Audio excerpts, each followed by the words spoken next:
Hey, me, we need more power. You got any ideas? Oh.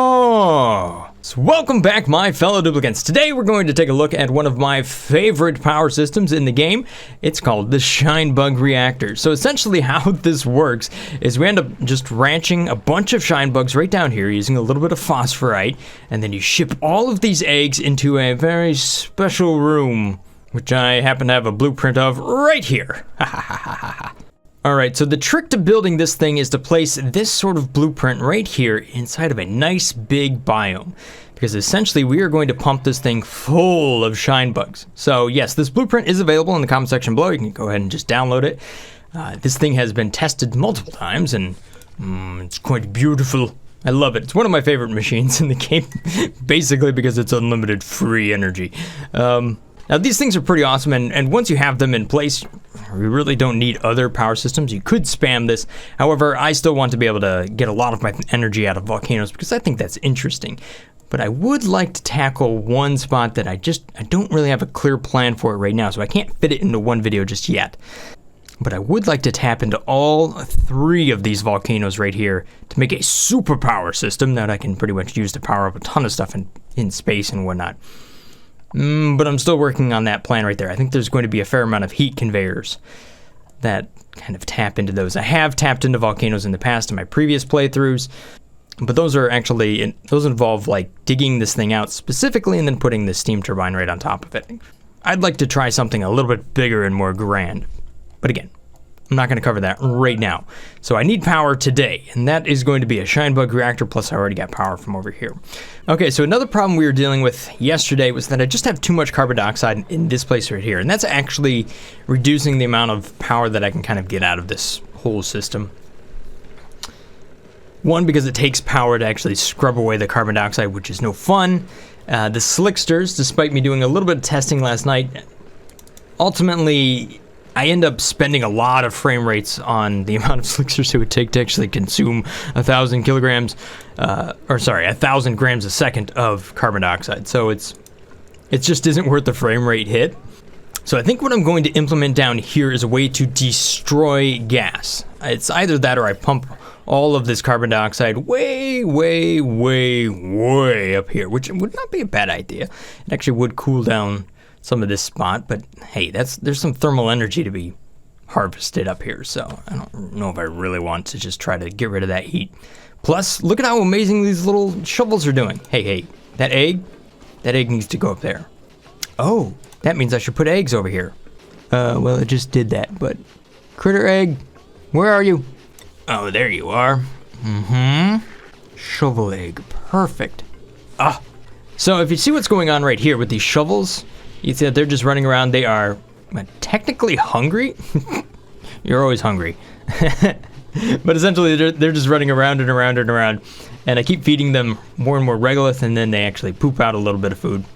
And then the robo miner here will just dig that up, and you can see that I just have a fair amount of regolith right down there. It's actually not bad as far as the temperatures are concerned. They're fairly reasonable. For the voles, that is. But this just keeps feeding up more and more stuff to the chute, boom, and then it drops right back down. Keeps those shovels nice and fed. Although it is consuming a fair amount of power. I mean, this thing keeps running and running, but oh well, whatever.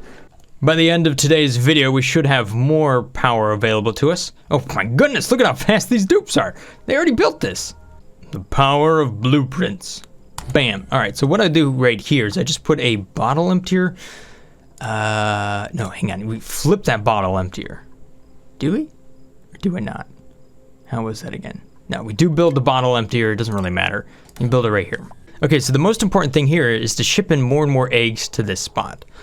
So, I already have some rails built up. Let's just I kind of want to move these rails. I don't really need those lined up the way they are right now. So I want to bring in more and more shinebug eggs from all the way over here. All right, so let's start off with where I want to go. So that is going to be right over here. I want to deliver all of these little eggs in this spot. So we'll just kind of follow this all the way over here, zigzag a little bit. And then I think I'm going to ship out in this area Or maybe not. Sure, how about right there? Nothing like a little bit of conveyor rail spaghetti to start the morning off. All right, so there we go. Now I can take all of the extra shinebug eggs out of here using my auto sweepers, load them up, and they will ship from this little hatchery right here all the way over to the solar panels over here on the right. Sweet. So what liquid do I want to use today? I think I have some brine still left over from this spot. It should be right here. Yes, I have a little bit of brine there and some salt water. I could use either or. Now the thing is, we will also be generating extra eggshells from this whole process here. So I want to ship the eggshells back because that's going to be a good source of lime. Again, kind of expensive, but in the long run, it's worth it. Now I don't plan to build more than one of these on my base. I think they can be a little bit overpowered, so I'm just going to build the one. Not only that, the amount of critters that it takes to run one of these can be a little demanding on the frame rates, but not as much because we're going to restrict their movements. And I'll show you that in just a moment after I place down a whole bunch of rail. All right, so the return line for all of these shells is actually going to go into the same spot where I'm, dealing with all of the pips and everything. Everything's actually coming back to the same spot here, which really does bring up the thought of maybe I should set up an automated storage and retrieval system for this so that I can actually grab the stuff and ship it out. A bit like I'm doing here with the lumber, but expand on that. Another idea for a future project. There's so many ideas. Whoa.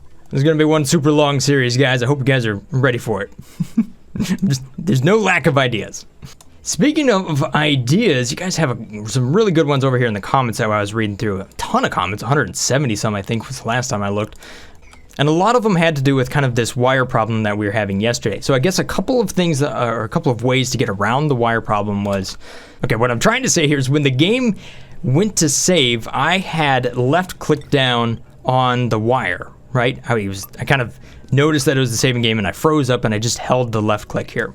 And what that did is obviously it bridged up a bunch of the connections like this right here. And oh no, that causes problems. However, there's this great mod that does exist and it's called Pliers.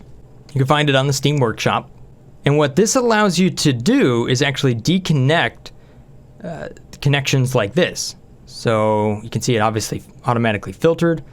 Boom, just like that. And now we've separated those two connections right there. And you can do this with anything like plumbing as well.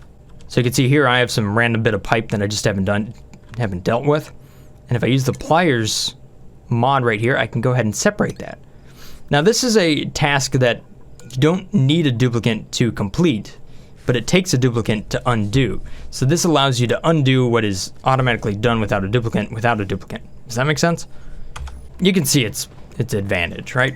It's pretty sweet.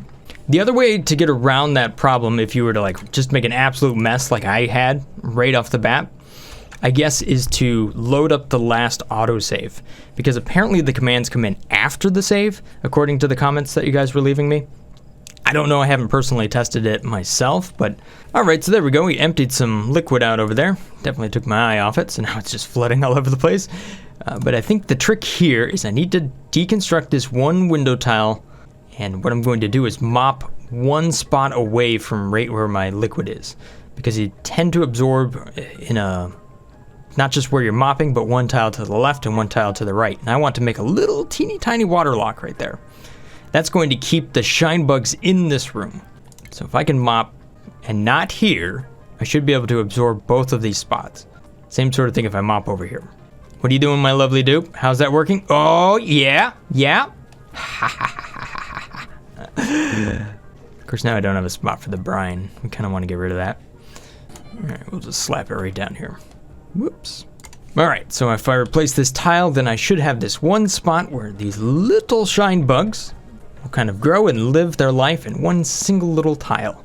But they're not going to be confined because the liquid here allows them to still feel like they're in a giant room, which is going to be this entire biome right here and all the tiles that it's exposed to. So if we take a look at the room overlay, we should see that this right here is 1,212 tiles. So lots and lots of room for many, many shine bugs. Of course, we're going to need some wallpaper. So we're going to lay that in. I'll go ahead and throw a couple ladders right up here. That'll look good. Now here's the cool thing. We have the power station right here. And you can see that it does have the ability to boost up a solar panel. So last time I did this, I did not have a power station. Now there's a good reason I didn't have a power station. It's because I was trying to not enclose this room. You definitely don't want these critters to become confined, because that stops their reproduction, which means that they don't sustain themselves inside this little box right here. You actually don't need to feed them anything right now, because they will sustain themselves inside that spot. However, I think there's a way that I could potentially make a power station for at least 2 of these solar panels and bump up the juice that I get out of this. If I put that power station like somewhere over here, and then if I replace some of this stuff here, like the batteries and whatnot, which isn't really necessarily needed in this case, then I should be able to power up those. Because I have the room to move this guy up here if I wanted to. I have the room to move a lot of stuff everywhere. Yeah, so if I were to build this auto sweeper just right here, then I could just kind of rework the rest of this stuff just a little bit. So I could take this down in here, whoops, just deconstruct that little piece of conveyor rail, not a big deal. And then I can move that loader up to that spot. Oh, look at this, the steam turbine's caught up to the rest of this iron down here, so that's actually been cooled off. That's a good deal. Okay, another thing I'm going to have to solve here is the fact that I have just too much hydrogen up here at the top of my base. You can see that, yeah, I got a bunch right there and a bunch right there. That happened because the pressure dropped down inside the base yesterday because we ran out of power for a little while, so this thing was not pumping out the oxygen. Of course, now it is pumping out the oxygen. Crap, but I have too much hydrogen. Okay, you know what? This actually is not a bad thing at all, because I'm going to need hydrogen, and I'm going to need it up here, because I'm going to have to liquefy it and then use it to fuel up rockets. So it seems like now is probably as good a time as ever just to kind of pipe some of this hydrogen up there. Not only that, I can use the hydrogen to cool down a little bit of these tiles right here, so that I can actually start to bring in oxygen to this area and pressurize it. So there we go. I can knock out a few things all at the same time here. Of course, now I have to figure out where I want to build all these pipes. Although it's not the only pipe that I'm actually going to have to run from down here to up there, because I have petroleum that's going to be used for the jet suits up here, so that's another thing I need to run.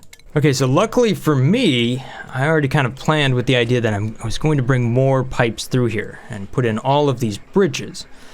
So when I have too much hydrogen here, I can go ahead and route it out so I can take it up to space. Aha! Oh, wait a minute. Rather than deconstructing this little piece of pipe here, I have a perfect little tool for this. Watch. Dink! Ha! That's super handy. All right, dupes. Have fun. Okay, so speaking of petroleum, one thing I should make over here is a way to get rid of this carbon dioxide. I'm not really using it right now. I am using carbon skimmers. The thing is that this actually uses up a fair amount of filtration medium. There is a better way to get rid of gases that you have too much of, or liquids that you have too much of, and that is using a machine I like to call the fart eater, but it's essentially a door compressor with no bottom. So it's the same sort of thing that I was using over here on the natural gas geyser in order to compress down gas. You just get rid of the pump at the bottom, and then you can destroy gas using that same sort of arrangement. So it still uses power. You don't necessarily need to use power, but it still uses power, and that's a way to destroy the gas rather than convert it from essentially carbon dioxide here ultimately into polluted dirt. So it's a different way to do the same thing. I think it's better to power up the doors, and that way, you know, you're still spending something to get something done. But I have a perfect spot for it right down here, because I have I can put 3 doors right there, and then I can put a couple tiles right down here. And by the way, if you're looking for something more to watch after this, or over the weekend or something like that, What If Duplicates Had a Super Powerful Farts is a 3-part series, and it was one of the most fun things that I've done all year inside of the game. It's not a very serious playthrough of the game, but I enjoyed it. Essentially, these duplicates have a mod that make them fart several kilograms worth of natural gas, and we have to try to survive with enormous amounts of natural gas floating around. And it increases as the cycles go up, so it's like this cascading problem. It's really quite fun. I'd recommend it. I'm biased, but there you have it. All right, so we'll send the dupes down here to build this up. They have a lot of things to build at the moment. We got all of this gas pipe going in over here. tons and tons and tons and tons and tons. You know what? They've actually done a pretty good job of building that. How are we doing on the ChainedBug reactor? How's that coming along? Oh, that's completely built up. Almost. Hey, man. What about these rails? Dupes, what are you doing? You built some of them, but you missed a few. Yeah. And Pip, dude, what's your problem? I want you to plant right here. Why can't you plant right there? Oh, somebody came over here and planted this up. Who did it? Or did it plant itself? I don't think they do that. Speaking of things that have been planted, how are we doing down here? Okay, well, I was trying out a little bit of an experiment of whether I could just use some different things than ladders to queue up planting with pips. But I have completed the first row, so that's cool. It just isn't perfectly separated, which is kind of bugging me. Alright, so that's coming along kind of slowly, but it is indeed coming along. Let's see if we can dig into this spot and just see what kind of geyser we have back here. As far as this little farm up here is concerned, we're just about done. 2 more, and then I'll be able to actually add in my farm tiles in every other spot and just finish off this awesome little bristle blossom farm. Alright, the last piece. So that conveyor rail should be complete. At least I hope so. Alright, so now I should be able to ship the ChainedBug eggs from this spot all the way over to the other side of the map and feed the reactor. Just want to make sure that these little critters are happy. Alright, so here we go. Completed the little bristle blossom wild farm, so I can go ahead and just get rid of all of this stuff. Nice. Deconstruct these buildings. And then right next to all of these, I can go ahead and place in these farm tiles right here. Now, I could just go ahead and build it right down here. That might actually look better, but then I am making this a little bit more permanent, which I suppose is fine. But essentially, I'm going to do this number, just like that. Alright, so you can see what I have going on here. Several hydroponic farms. And then I have a little loop right here. That's going to make sure that we maintain a nice cool temperature in here, because otherwise we might end up just a little bit too hot. 30 is our maximum temperature. Now this is going to use up 20 kilograms per cycle of water, which is fine because I have plenty of water at this point. Thank you, Pip. Thanks for planting that. And I guess we trapped 1 Pip up right here. Oh, we trapped 2 of them. How nice. Well, thank you for your service. I'll go ahead and wrangle you up. Maybe, just maybe, you'll end up in another farm. Or maybe not. Point is, what we're going to do now is just copy all of these settings right there.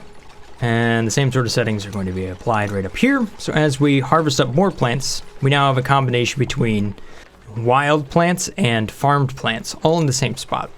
Good job, dupes. Oh, lucky you. There was an open spot.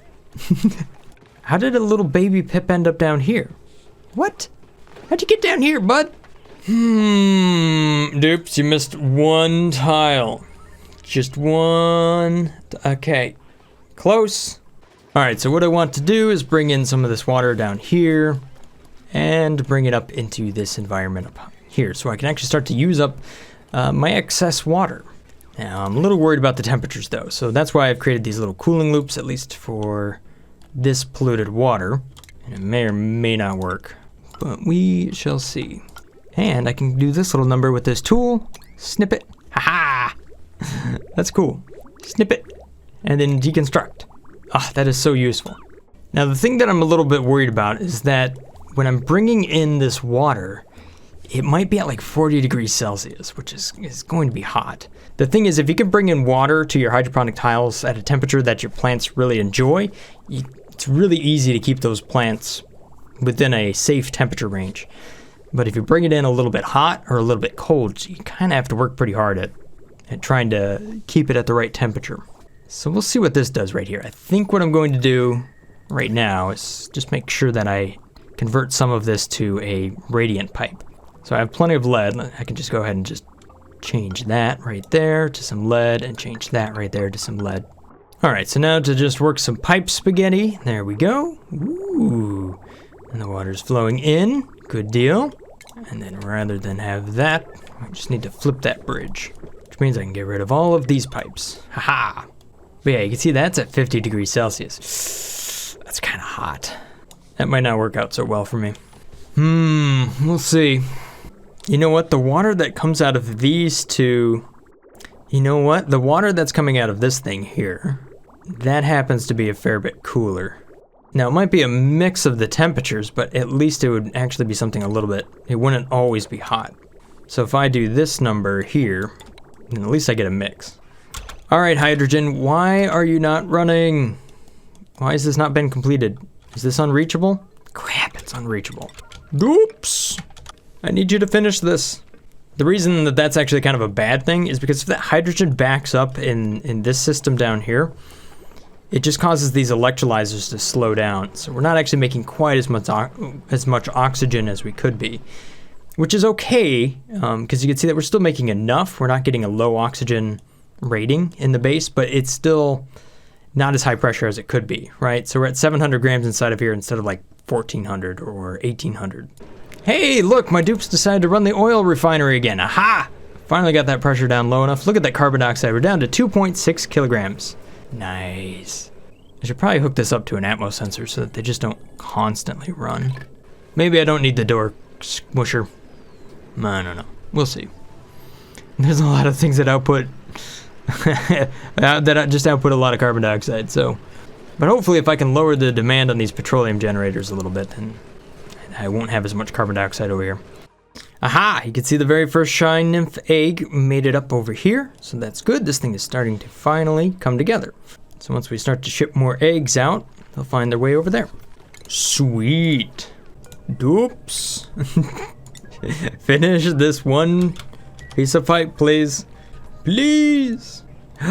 There we go. The hydrogen is now flowing. Good deal.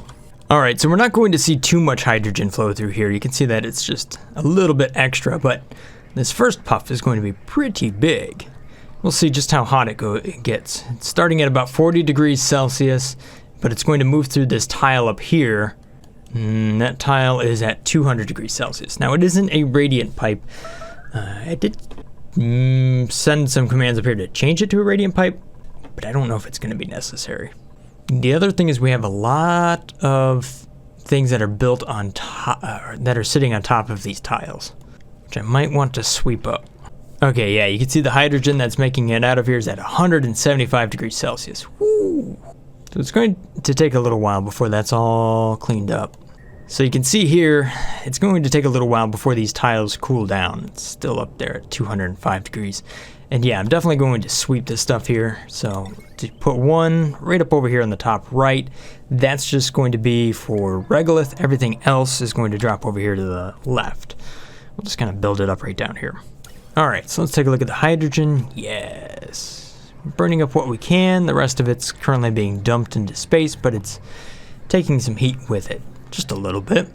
I will turn this stuff into liquid hydrogen at some point here in the future.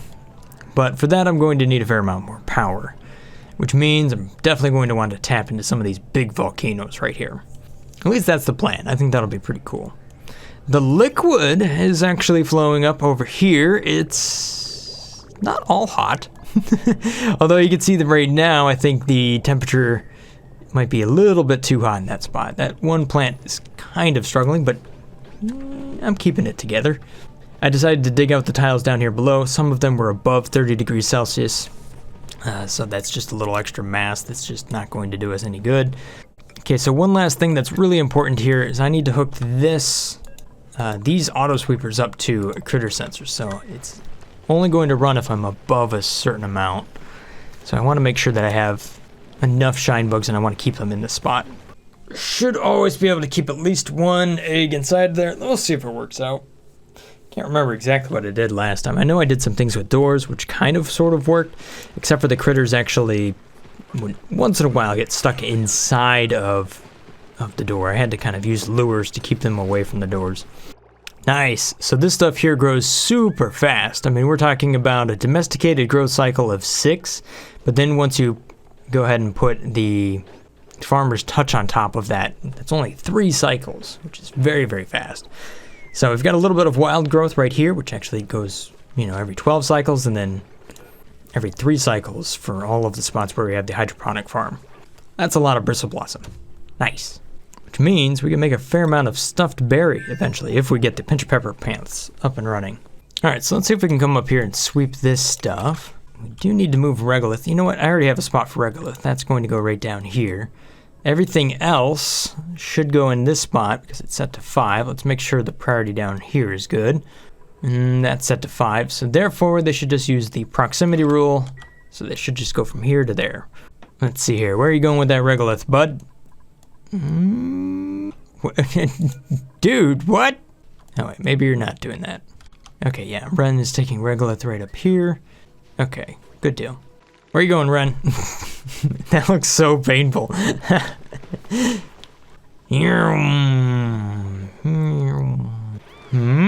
Aha, I see, you're delivering a little bit of lime. Nice, and now you're going to run the metal refinery to make some steel. Good deal. And now you're going to travel all the way to the other side of the map again. Not the most efficient use of your time there, Ren.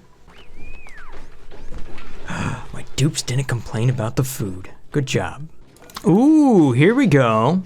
First chunks of meat from the shovels right up here. Nice. All right, so it's time for a new duplicate. Welcome to the base, Dr. Eskimo. And thank you so much for being a Patreon supporter. I'm gonna have to build you a little bit of a snazzy suit. Oh wait, hang on, do I still have some snazzy suits here? I do. Who doesn't have one?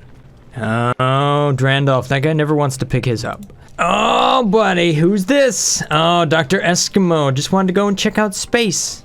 Slowly. Oh, so very slowly. New dupes and Atmo suits are hilarious. Gets me every time. All right, so I let this game run just for a little bit here while I was editing up the first part of this video in the background here. Let's see what's happened here over the last couple cycles. Well, you can see that we definitely have all the shine bugs over here, so that's working out well. And you can see that the conveyor overlay, you can see a little egg flowing through there every once in a while. That's nice. So if we follow that to the shine bug reactor, look at what we have going on over here. Sweet. We got a solar panel. This one's doing 49 watts. This one's doing 49. That one does 76. So it's going to take a little bit before that actually catches up. But yeah, you can definitely see that that is working out pretty good. Although I don't see the power station being used. Maybe it just isn't a high enough priority now. But it should take iron, because I have iron right here. And then just process that into something that would tune up these solar panels. Although I have heard in the past that there might be an issue between these two. That seemed like a long time ago. But yeah, if we hover over this spot right here, you can see that there's just a lot in that one single spot. And that's exactly what you want. You just want to stack up many, many bugs. It's going to take something in the ballpark of about 80 to... about 80, I think, or so to actually max out these solar panels. I can't remember the exact number, but it's something in that range. As far as the carbon dioxide is concerned, well, I think things are working out all right in here. I did turn on the second petroleum generator because I needed a little bit more power. So I might actually fire up the fart eater over here at some point, which should run a little bit faster than these carbon skimmers. Or a little bit more efficiently. Matter of fact, you can stack out several doors and make this thing run really fast if you really wanted to. My dupes are getting a little bit toasty over here as they make mountains and mountains of steel, which is good. I'm glad that they're making lots of steel. This thing here was kind of underpowered for a little while, so the temps in here really got a little toasty. About 70 degrees Celsius. Enjoy that, Drandolph. Not a lot has happened down here, nor have I really focused on it all that much. The only thing I have done is I make sure to put a refrigerator down here because lettuce goes bad very, very quickly. It takes 4 cycles. It's because the change rate is 25% per cycle. So I have this set to a nice high priority to make sure that I'm at least storing this lettuce in a sterile environment, which is full of chlorine at the moment.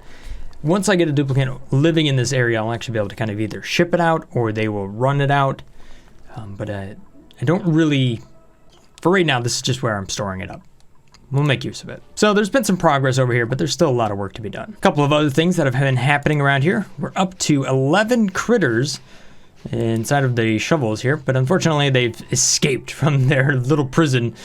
Maybe one of them actually pooped out on the bottom and then they climbed over or something like that. I'm not sure.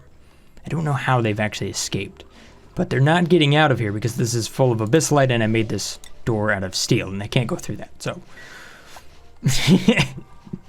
at least I have many shovels over here. Now my space station up here is continuing to cool down. We're down to 140 degrees Celsius. Hey, that's less. I think this would be a really good spot to actually put in a steam system though, because look at all this heat. 274 degrees Celsius. Yes, please. That's extra power, by the way. I think I might just tackle that in the next episode.